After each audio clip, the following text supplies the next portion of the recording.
how do you create a culture where the team, your employees, actually feel like they have a say in what happens in the organization itself? Well, I left the corporate world because of that culture, because of all these processes that actually don't translate to anything. I mean, these processes, Mark, if you look at them, they are hundreds of years old. These are not new processes of discipline. This is not discipline today. The translation of the word discipline in organizations and processes is no longer applied and taking time.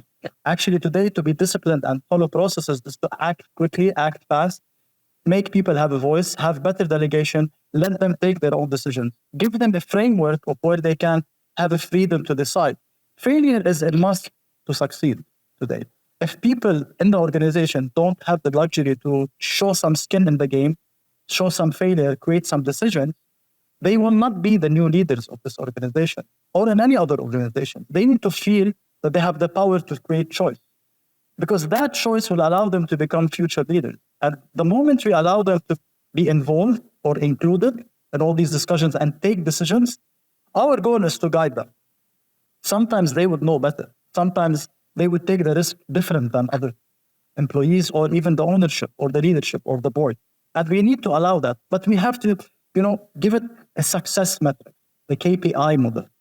We've tested, we worked with you, created this idea, we adapted it. Okay, it worked. How can we make it better?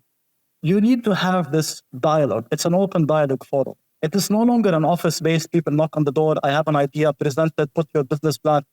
This has nothing. It's fast. It's today. It's within the hour. Let's see how it works. Let's adapt it. Fast-moving ideas are ideas that's going to make us, have a better competitive advantage over others. And that's, the smaller player, why is taking so much money from the big player today, is because they are moving faster and smarter with these new innovations through people. I'm a big believer in people. So I definitely am with you on, Patrick, on making sure that there's communication and that communication is facilitated. The problem, though, is when you can't just go knock on your neighbor's door and talk to them because they're different, they're working from home or working across the world somewhere. What that ends up looking like, I think, at most organizations is Zoom meetings. And your team members are like, another Zoom meeting. It's our Monday morning Zoom meeting. It's our Wednesday evening Zoom meeting. And it ends up being a lot of wasted time. Are you doing a lot of Zoom meetings? Do you have a different process? Or is there a different timeline? How are you structuring those video communications with your team? Well, we failed that Zoom meeting. That's horrible. It's so boring. I mean, there's zero motivation. It's becoming, nobody wants them. Nobody, including myself, wants to have a Zoom meeting. But business must go on, and there should be a way that we can create dialogue. Now, we use a lot of, technology between us, chatting technologies, whether on Slack, whether on WhatsApp, whether on our own services. We use that a lot. But the idea is you need to offer space for people to create their own model of working. You need to give them that space. And you need to give them that time to make these executions successful. For me, delegation is part of like that. If you are not able to delegate, you either have the wrong people or you don't trust your team.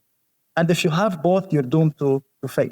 So you need to create that delegation of success. You need to get people to understand your business, understand your culture, let them feel accountable about their choices, let them feel that they are part of the success as well, and that you reduce the micromanagement. What is Zoom meeting? Zoom meeting daily is a micromanagement, which we don't want. And that's how we start to eliminate the micromanagement, whether it's Zoom meeting or any other, video conference. One of the things I really like about Slack is that ability, I hate this. I hate this as a business owner. Email, back and forth, text, back and forth, back and forth. So Slack has that feature where you just hit the huddle button and you pop into a quick audio call and you can speak to anyone in the organization like that. So this is another challenge that I'm running into in my business. Some of my team members in my production agency have assistants that are working for them, right? And I have a direct line of communication with that team member. And in fact, I think that's crucial as the organization scales. I want every team member to be able to communicate with every team member. But one of the problems is when team members have assistants that aren't part of that communication, they're not part of that communication model, it seems like it's going to break down. It seems like the communication's going to break down. So, I mean, are you noticing this, that your team members are working at home and they have like their wife or their daughter or someone is like working with them to make this happen? Like, how do you keep people that are remote still accountable, still communicating so that everybody has not just the vertical communication, but the horizontal? When your team works in the company, not for the company, it changes their perspective and it changes their mind. They are inside the business. They are with the business. They are the business. And when they feel like that, their accountability to succeed becomes much more higher than, just to finish a job. Second thing, when there's a very right balance between their superior or myself and the team, and they want, to minimize failure because there's trust. I trust them. So in their point of views, they cannot, risk losing that trust, because the risk of losing that trust will end up by default in many different ways of approaching our team. So the trust factor plays a big role. I trust you as my employee. You trust me as your employee. I gave you this trust. This is something valuable that you took over. And that's part of the selection of the people that work with you. Sometimes you need to go more deeper in the selection process and how you can hire the right candidate. Now, I will tell you, there's so many companies today that are hiring the wrong people. They might be only focusing on their skill, but they are not focusing on them as a general human being. Are they the right person to join their company? Because if they want to hire a skilled person, but they are based in France and you are based in Singapore, he might be a better person at their job, but he is not as a skill, but he's not a better person at his job because he's someone in South Africa. So the idea is you need to find the right balance of the person where they are. Someone that can be committed, someone that can be left with assignments, that can feel accountable and responsible, is better than just a person that can do the job. Because I can teach someone to be skillful. I can't teach someone to be a better person, or a more accountable person, or a better leader, or a better employee. So as you're attracting great talent, one of the problems I think that you run into, we've got a global world here. I have teammates in India, in the Philippines, in Serbia, in Minnesota. I got teammates from all over the world. But one of the problems, I think, one of the challenges of having this global marketplace come together is there's a lot of different cultures. And I think sometimes when cultures get together, we have different expectations, let's say. And I'll give you a perfect example. My wife and I, we visited Italy a few years ago, and it was great. But I remember we sat down to dinner at this one restaurant, and the guy comes out and he like gets us our water. He comes back 20 minutes later. He takes, he gets us our wine. He comes back 20 minutes later, gets us our appetizer. It was like 3 hours in this damn restaurant to get dinner. In America, we don't want that. We want to be in and out in 20 minutes. We don't want to sit there for 3 hours. So do you find it challenging to bring together all these different cultures, people all around the world? They might be the best of the best in that particular field, but is it challenging to bring people in different cultures all around the world to sit and synchronize the communication and synchronize a shared vision? Dubai has, I think, more than 180 nationalities or UAE that are working here. Our experience in multicultural or diversity within organizations and between people is phenomenal in this country. There's so many different cultures in UAE. People celebrate Arab holidays, people celebrate Indian holidays, any holiday is celebrated, every holiday is celebrated here. I work with more than 20 cultures. I know most of their holiday, most of their practices. We have a lot of understanding. So this became a fantastic place to be in, to actually become an example in this culture or diversity. And that's really powerful as a UAE tool. So if I speak with someone that is based out of Singapore or of India or the States or Canada, we understand each other. So there's a lot of safe discussions between people. There's a lot of, understanding amongst people. I know your culture. I know how people in the state operate. I know someone if they are from UK. I know someone if they are in Italy or France or so forth. That's what UAE has given us. And that became something so simple for us to operate. And because it is growing, and especially Dubai, a lot of people are coming here. So there's, having people connected. Physical connection is also important. If you run a company and you have an amount of people, you need to have once or twice a year of this community building, of this team building. Team building. So you bring everybody here or an out of station and you get people to work together. Problems become with each other, people understand each other, people, share secrets to each other, and have like these small groups of friendships that can happen in companies. And that's the first thing is you bring people together. And the culture is created from the people itself. You need to open it. You need to open the doors for it. You need to be a reciprocate for it.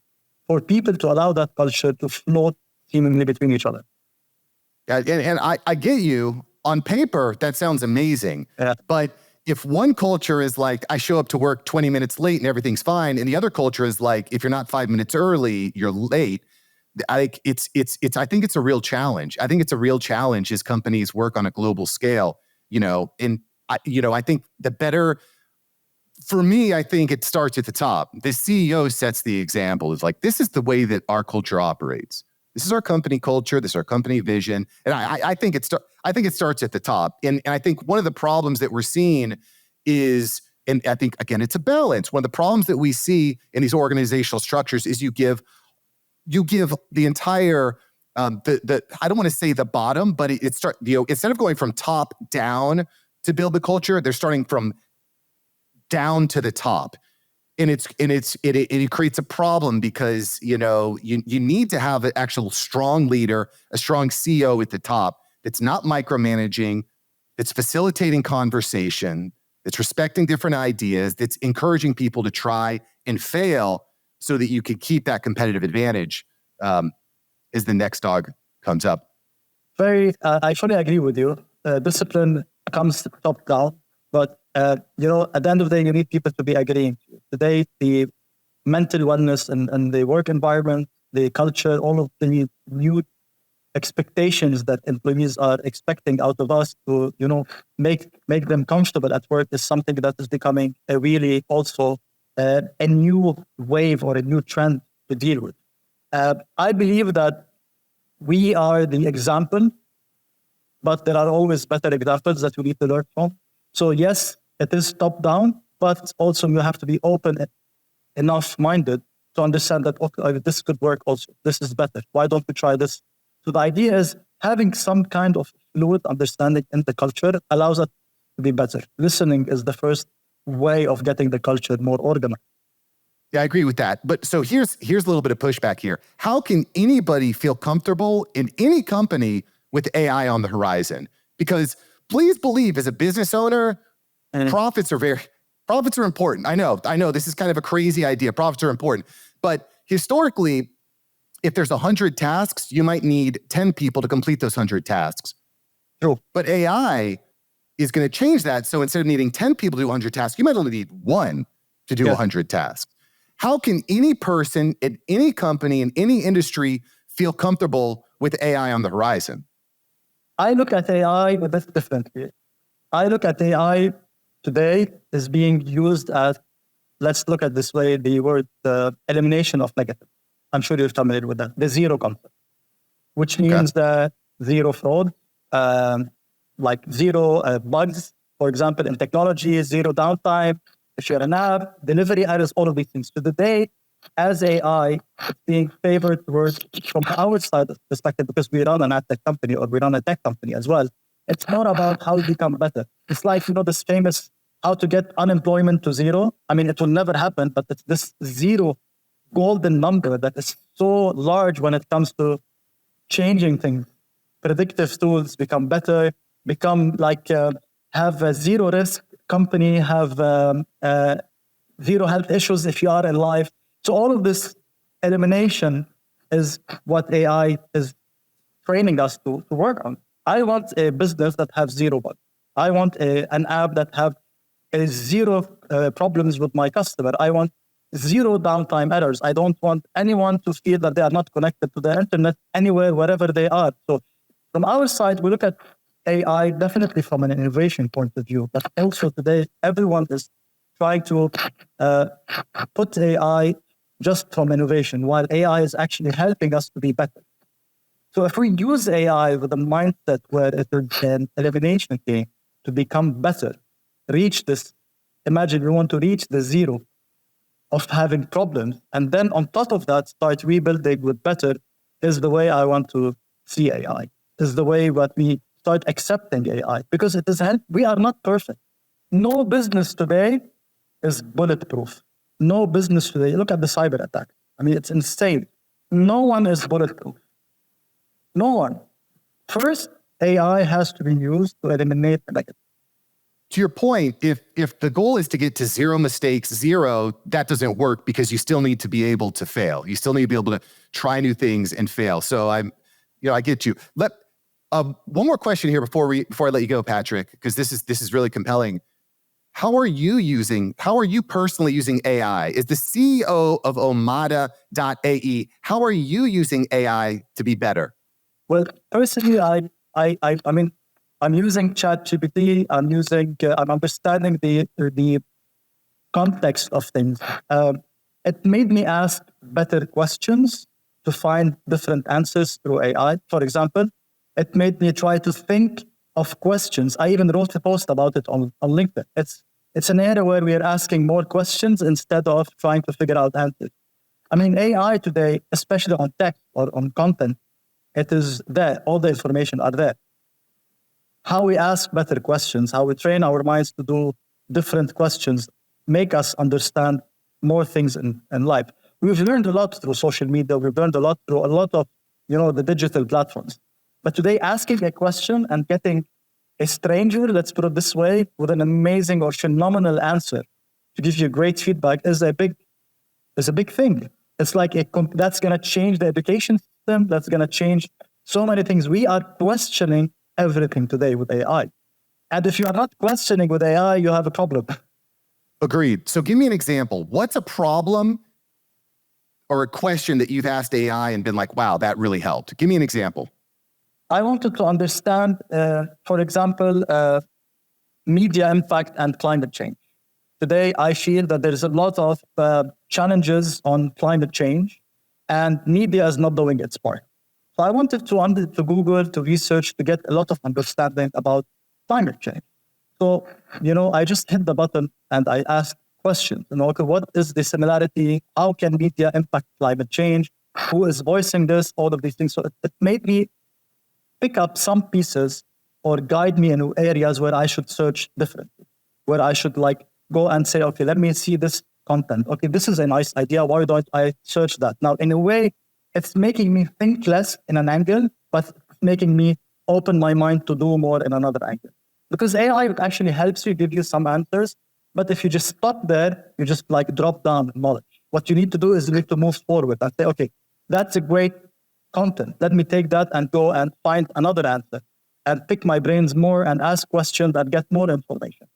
And that's where AI is helping us. Today, we also use AI in images. We are a self-service business on our native platform. A client can come to us, book a campaign, self-generated AI, self-generated ad, self-generated content that can be published within 60 minutes.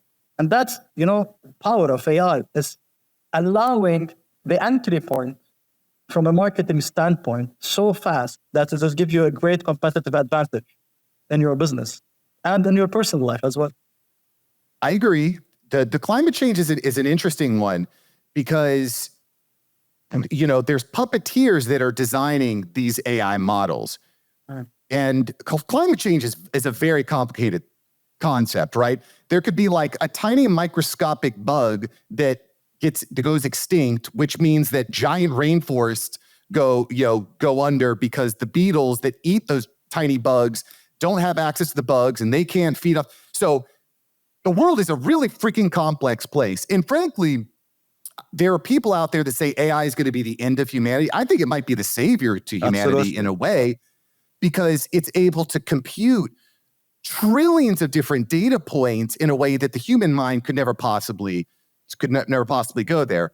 That said, what worries me is who are the people behind the scenes that are collecting and developing these algorithms. I think it's going to be one of the most important topics, one of the most important conversations that we have over the next 5 to 10 years. Very fascinating topic. I think it's a fascinating concept, AI, but it is created by humans. I mean, I don't believe it can out this creation, but we will end up figuring out a way to use AI and best practices. And that's where back to the zero risk concept. Is the AI is it gonna be used for something that's gonna risk human jobs? Is it gonna use education? Is it gonna risk the channeling of information to people, or it's gonna use all of the better of humanity and the business? Well, we'll use it for good or for bad. I don't know. We'll find out. Maybe some of both. We've been talking with Patrick Samaha from Omada.ae. He is the CEO. He leads a team of 60 plus people. Patrick, where's the best place for us to find you? In Dubai at my office most of the time. That's the best place to be. I think everybody should move here. I think it's one of the best places I've been.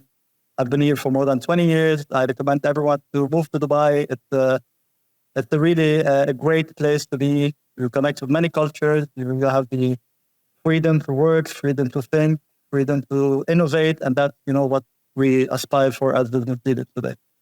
Dig it. And guess what? You can also find him on LinkedIn. I'll put a link below so you can check out Mr. Patrick Samaha. If you can't fly to Dubai today, you can always connect on LinkedIn. You get a ton of engagement on your posts too. So you're obviously doing something right. Patrick, thanks for joining the After Hours Entrepreneur today. Thank you very much, Mark. Nice to meet you.